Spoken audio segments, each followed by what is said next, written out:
Bonjour, bon vendredi à tous. On va tout de suite voir en graphe ce qui s'est passé sur les marchés. Une session asiatique qui est plutôt calme, le dollar qui continue à monter, enfin en tout cas qui est monté durant la session asiatique et qui, depuis la session européenne, est un petit peu en baisse.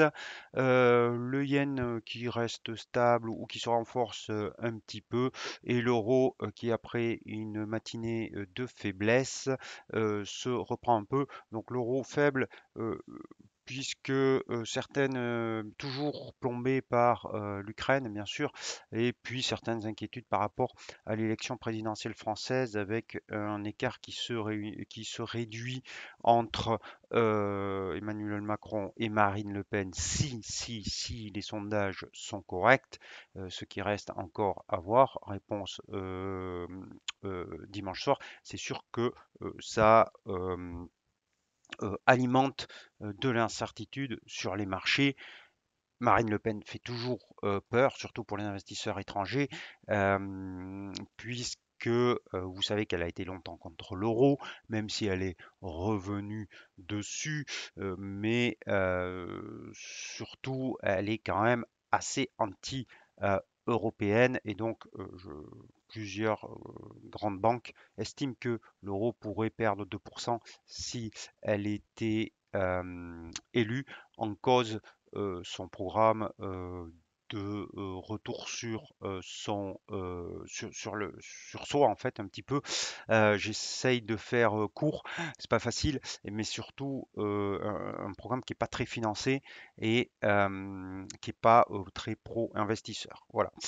Donc incertitude qui se rajoute, même si, comme je l'ai dit en privé à certains d'entre vous qui m'ont interpellé là-dessus et que rapidement évoqué, je n'ai pas l'impression, ou en tout cas l'élection présidentielle française, en principe, n'a que peu d'impact sur les marchés financiers, peut-être un peu plus sur les actions sur le CAC et un petit peu sur l'euro s'il y avait des doutes qui émergeaient sur l'intégration de la France au sein de la zone. Voilà, fin de cette introduction sur l'élection présidentielle. J'étais obligé d'en parler, même si c'est pas ça qui actuellement conduit les modalités sur l'échange et les taux de change.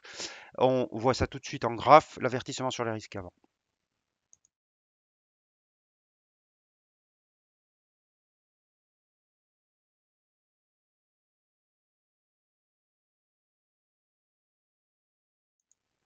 Et donc le dollar, comme je vous le disais, qui se rapproche de mon objectif qui était à 100. Alors on peut quasiment dire qu'on l'a atteint puisqu'on est on a fait 99,91 ce matin.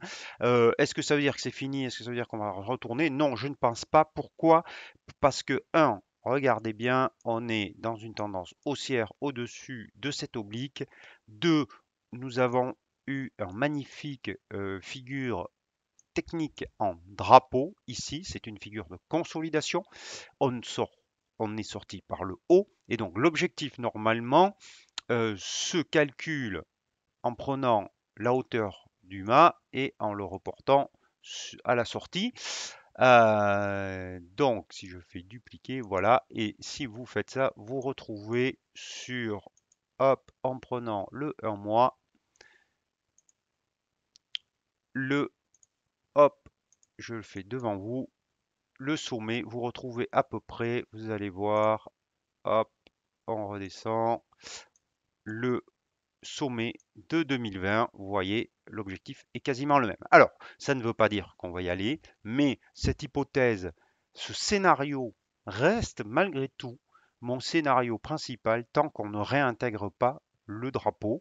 Donc, pour l'instant, les choses sont assez simples, même si l'objectif paraît très élevé. Malgré tout, je ne peux pas vous dire autre chose que tant qu'on est au-dessus de haut du haut du drapeau, l'objectif reste beaucoup plus haut que euh, le niveau psychologique qui, à part être psychologique, techniquement, ne correspond à rien, mais qui interpelle puisque plusieurs médias financiers euh, en parlent, c'est-à-dire les 100. Donc, pour ceux qui nous intéressent, sur l'eurodoll, ça veut dire une pression malgré tout qui reste baissière, même si l'eurodoll se tient plutôt bien. Euh, alors, hop, voilà, que on voit ça en grand, mais qui se tient bien, puisque vous voyez que ce matin, on semblait partir à la baisse, et puis on revient sur, euh, on remonte un petit peu et on se stabilise, mais on reste malgré tout sous 1,09 et sous ces moyennes mobiles baissières. Donc, on reste baissier. Je pourrais vous dire donner un avis short sur cette paire de devises, mais le fait qu'il n'y ait pas d'accélération m'embête un petit peu. Euh, donc, alors pour vous, ce que je disais en préambule, c'est-à-dire une baisse de 2% si jamais un candidat d'extrême droite était élu en France, ça correspond exactement à 1,0640 à peu près. Donc ça correspond au plus bas. Donc ça peut être, comme je vous l'ai souvent dit, que j'anticipais un point bas au premier trimestre. Dans cette zone, alors le point bas pour l'instant on l'a eu au premier trimestre, mais on l'a pas eu dans cette zone, on l'a eu juste au-dessus. Alors c'est difficile à dire sur le long terme, moyen terme maintenant, est-ce que c'est vraiment le point bas ou est-ce qu'on va avoir une autre accès baissier? L'élection présidentielle française pourrait fournir cette excuse pour aller finalement tester et donc avoir un point bas en début de deuxième trimestre plutôt qu'au fin du premier trimestre. Mais en tout cas, je garde cet avis que cette zone ne sera pas cassée cette année. Alors, au moins au premier semestre. Donc, on verra euh, si ce que je dis se réalise ou pas, mais c'est mon scénario. Et donc, on aurait une hausse après qui reviendrait sur les 1,15 au fil de l'année. Je garde cet avis, mais pour l'instant, mon biais est toujours négatif. Ce n'est pas contradictoire parce que je n'ai pas d'indication technique que on a un retournement, que les acheteurs reviennent sur le marché et que les vendeurs ont perdu la main. Pour l'instant, les vendeurs, à travers l'indice dollar et à travers l'euro-dollar, gardent la main puisqu'on reste sous les moyennes mobiles qui sont descendantes et qu'on reste sous les 1,09. Voilà. Donc, baissier à très court terme, plutôt neutre à moyen terme sur l'euro-dollar si vous êtes un spéculateur ou un investisseur. En tout cas, je n'ai pas l'élément pour passer short comme je l'envisageais en début de semaine pour l'instant, même si on reste sous les 1,09. L'euro suisse, l'euro suisse qui lui est sous 1,04. Alors là, je reviens avec les avis que j'avais donnés, puisque on va faire un petit, je vais reprendre mes notes, et on va faire un petit débrief sur les avis. Alors, on était sorti du kiwi, fort heureusement, parce que comme on va le voir, il est allé beaucoup plus bas. On est sorti de la UDIN, puisque on avait pris nos gains. Et on reste long dollar yen et short euro suisse. Alors, l'euro suisse, c'est un petit peu décevant. J'ai pas cette accélération baissière non plus. Euh, que j'attendais. On a commencé à l'avoir et puis là on stack. Malgré tout, on a des mèches hautes ici. Donc je garde encore cette position avec un stop cette fois-ci que j'abaisse au lieu d'être à 0,243. J'avais un stop à 1,0243 en séance et 1,02 au-dessus de 1,02 en clôture. Euh, je vais le mettre maintenant au-dessus de la mèche haute d'hier, c'est-à-dire au-dessus de 1,02, que ça soit en clôture ou en séance, parce que je ne vais pas m'entêter si jamais j'ai pas cette accélération. Donc le plus haut d'hier c'était en 0,198 ou même de façon plus conservateur, on va peut-être le même au-dessus de la mèche d'avant-hier. Donc à 1,0207, j'abaisse mon stop loss pour réduire euh, mon risque. Donc 1,0207 nouveau stop loss sur l'euro suisse. L'autre donc devise dont je vous avais émis un avis, c'était le dollar yen. Là, je n'ai pas lieu de changer ce qui se passe sur le dollar yen. Au contraire même, puisque on est en train de repartir. Enfin, on n'a aucune indication que euh, la devise va se retourner. Bien au contraire. Donc, on reste sur le dollar yen haussier. Je vous rappelle les indications, donc les niveaux que j'avais donnés. Alors, c'était un stop loss qui se situait sur 121,28 et un objectif, un target à 125.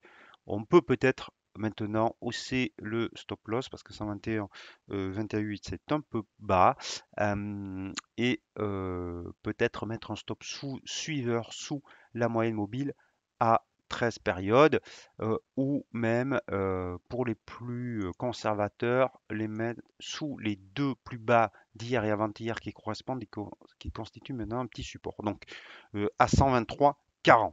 Donc là aussi, je relève mon stop à 123,40 sur le dollar yen qui prend à nouveau de la hauteur en ce moment.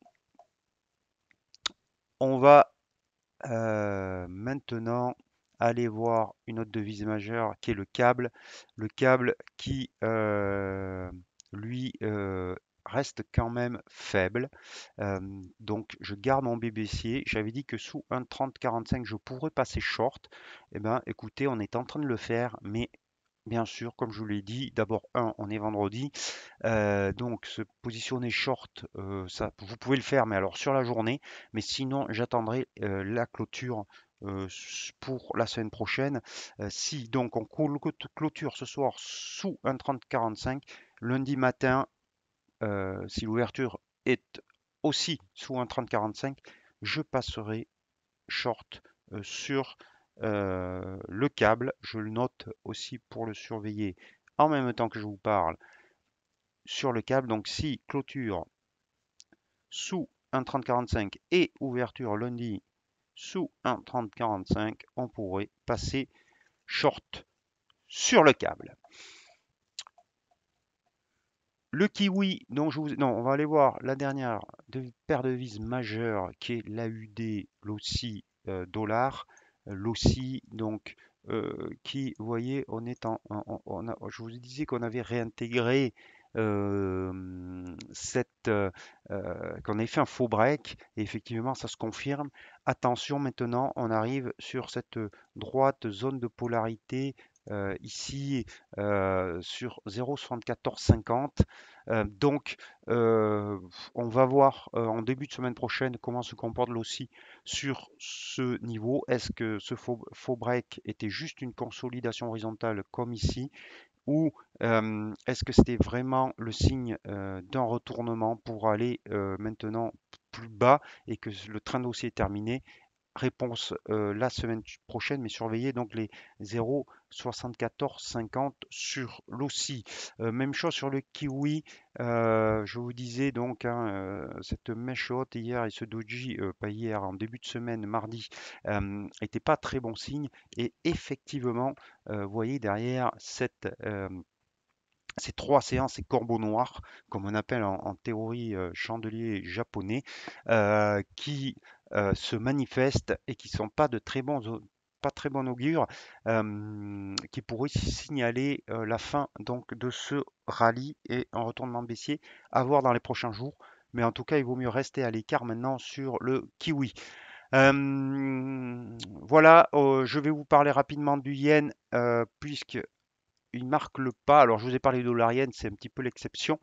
Donc, le dollar, l'euro yen semble se reprendre, mais on a des corps qui sont trop faibles pour l'affirmer complètement. Même chose. Alors, on reste haussier, bien entendu, hein. Alors, j'ai un problème de chargement de mon écran, visiblement, voilà. Donc, même chose sur le Sterling Yen, on marque un petit peu le pas, mais on reste haussier. Et sur l'AUD Yen, même chose, on marque un petit peu le pas, mais la tendance reste haussière. Donc, on surveillera la semaine prochaine si on a une bougie haussière pour se positionner. Et enfin, le Loonie qui réintègre cette oblique haussière. Donc, ceux qui veulent faire du trailing range, vous savez que c'est pas trop ma tasse de thé, mais il y a les éléments pour en faire. Positionner un stop loss sous la mèche basse ici ou sous 124,50 en clôture avec un objectif peut-être en retour sur 1,28. Voilà ce que je pouvais vous dire aujourd'hui sur le marché des changes. Donc, deux choses majeures, deux changements majeurs. J'ai relevé mes stop loss sur l'euro suisse et sur le dollar yen et peut-être le câble donc à surveiller en clôture lundi matin. Ce soir et l'ouverture lundi matin pour se positionner sur un plan de trading éventuel la semaine prochaine. Je vous souhaite à tous et à toutes un très bel après-midi, un super week-end. Je vous dis à lundi. N'oubliez pas vos stop loss. Ciao, ciao.